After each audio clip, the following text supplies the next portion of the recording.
22 रजब को कोंडों का न्यास किया जाता है। कोंडों के न्याज में चंद चीज़ों का एहतियात करना बहुत ज़रूरी है। ये फजर के वक्त किया जाता है और ये न्याज पकाने के बाद मिट्टी के बर्तन में रखा जाता है। जब भी न्याज पकाने के लिए फजर के वक्त आप उठते हैं, जब पहली मर्तबा आग जलाते हैं तो उस वक़्त आऊज़ु बिल्लाहि मिनश्शैतानिर्रजीम 27 मरतबा पढ़ें। फिर हस्बे तौफीक मीठी चीज़ पकाने के बाद मिट्टी के बर्तन में रखें, क्योंकि ये न्याज सिर्फ इंसान नहीं खाते बल्कि जिन्नात भी खाते हैं। नमाज हाजत पढ़ते हैं और दिया जलाते हैं न्याज के साथ इमाम जाफ़र सादिक अलैहिस्सलाम का। तो देखिएगा, सुबह का सूरज तुलू होने से पहले आपकी दुआ कबूल हो जाएगी। कुंडों का न्याज असल में इमाम जाफ़र सादिक अलैहिस्सलाम की मेहमानी होती है। तो ये यकीन अपने वजूद में कायम करें कि इमाम जाफ़र सादिक अलैहिस्सलाम आपके घर में तशरीफ़ फरमा होंगे। तभी कुंडों के न्याज से पहले ही अपने घर को पाक व साफ़ करना शुरू कर दें। घर में जाले मौजूद ना हो और जहाँ आप इमाम जाफ़र सादिक अलैहिस्सलाम की नज़र दें उस कमरे को पूरी तरह पानी से पाक कर दें। लोबान की, हरमल की और अगरबत्ती की धुनी दें। कुंडों का न्याज जब पकाएं तो कोशिश करके 22 रजब की तारीख हो तो बेहतर है। अगर 22 रजब करना मुमकिन नहीं तो रजब के आखिरी अशरे में किसी भी तारीख को कर सकते हैं, लेकिन 22 रजब को करना दुआओं की कबूलियत को महराज देता है। कुंडों के न्याज से पहले अपने घर में खून वाली चीज़ ना लाएं, यानी मछली गोश्त आपके घर में न पड़ा हो तो बेहतर है। जहाँ इमाम जाफ़र सादिक अलैहिस्सलाम की नज़र दें वहाँ प्याज और लहसुन न रखा हो।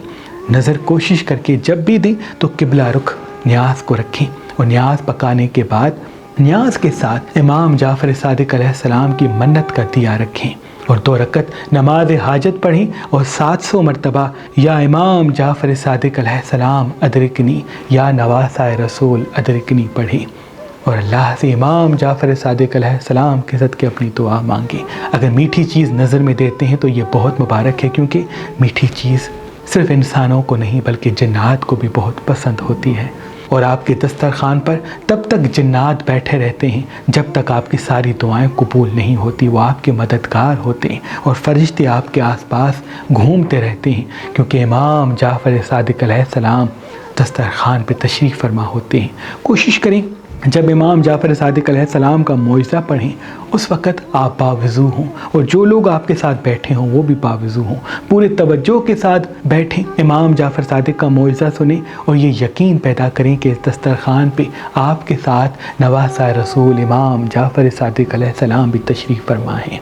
कुंडों का न्यास करते वक्त कोशिश करके कहानी पढ़ने वाला सफ़ेद लिबास पहने तो बहुत मुबारक है। हाथ में चांदी पहनता है तो बहुत मुबारक है। अगर सर ढांपता है तो बहुत मुबारक है।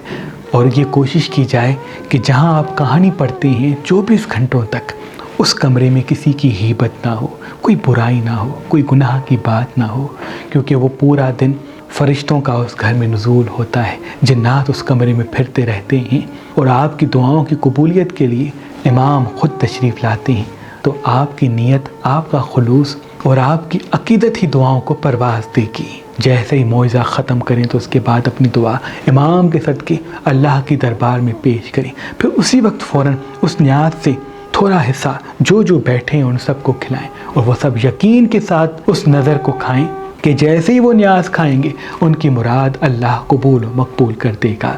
नज़र के वक्त चंद मुस्तहब आमाल भी किए जाते हैं।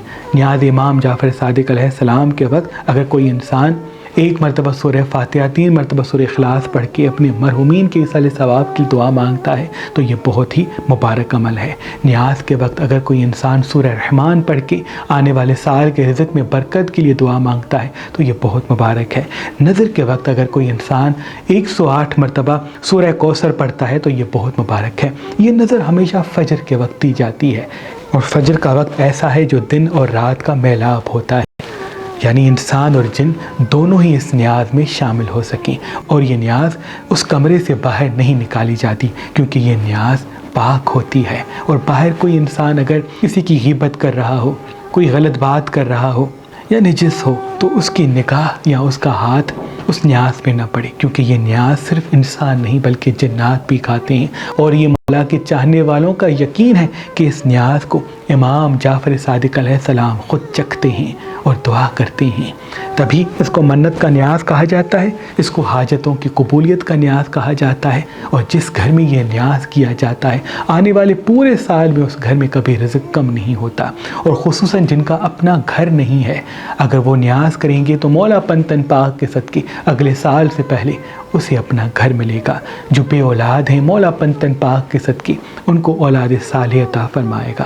جو مقروض ہیں تو 1 سال کے اندر ان کا تمام قرض ختم ہو جائے گا۔ جن کے لیے اچھے رشتے نہیں آتے، جب وہ نیاز کریں گے تو مولا پنتن پاک کے صدقے ان کے لیے اچھے رشتے آئیں گے۔ تو یہ کنڈوں کا نیاز برکتوں کی شروعات ہوتی ہے۔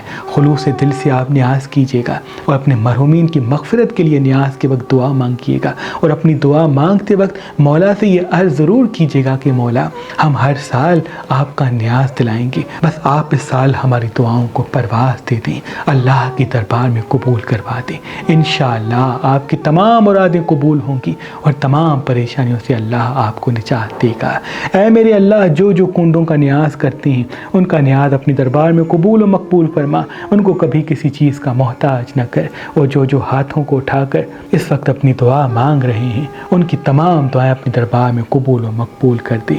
ان اللہ و ملائکتہ یصلون علی النبی یا ایھا الذین آمنوا صلوا علیہ وسلموا تسلیما۔ اللہم صل علی محمد۔